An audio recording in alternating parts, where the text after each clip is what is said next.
पहाटे 3:30 म्हणजे तशी मध्यरात्रच. आजूबाजूला निबिड अंधार. थंडी कमी झाली तरीही वातावरणात गारवा.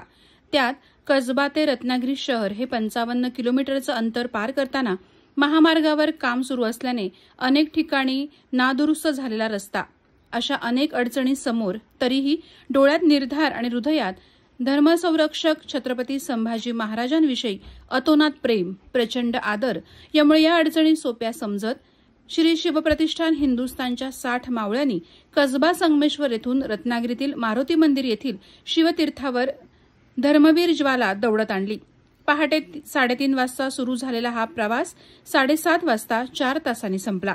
ज्या धर्मवीर छत्रपती संभाजी महाराजांनी हिंदू धर्मासाठी अतोनात हाल सहन केले आणि मृत्यूला कवटाळलं, त्या धर्मवीरांनी घालून दिलेल्या धर्मरक्षणाच्या वाटेवरून चालताना महाराजांचे विचार अमर करण्याचं काम आजच्या युवा पिढीनं आपल्या मजबूत खांद्यांवर घेतलंय. त्याचाच एक भाग म्हणून गेले महिनाभर रत्नागिरीमध्ये श्री शिवप्रतिष्ठान हिंदुस्थानतर्फे बलिदान मास पाळला जातोय. या निमित्तानं विविध सामाजिक उपक्रम करतानाच छत्रपती संभाजी महाराजांना दररोज मारुती मंदिर येथील शिवतीर्थावर छत्रपती शिवाजी महाराजांच्या पुतळ्याला साक्षी ठेवून अभिवादन सुद्धा केलं जातंय.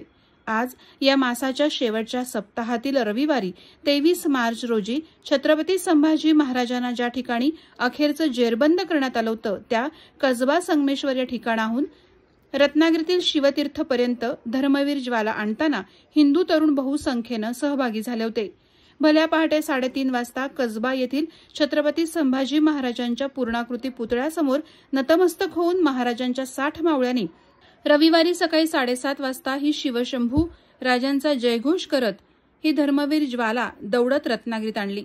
धर्मरक्षणासाठी धर्मवीरांनी केलेल्या कामाचं स्मरण कायम पुढच्या पिढीला राहावं यासाठी हा उपक्रम केला असून हीच धर्मवीर ज्वाला तेवत ठेवून अखेरच्या दिवशी म्हणजेच 29 मार्च 2025 रोजी धर्मवीर बलिदान मास या उपक्रमाची सांगता प्रतिकात्मक चिता पेटवून केली जाणार आहे. प्रहार डिजिटलसाठी अनघा निकम मखदूम, रत्नागिरी.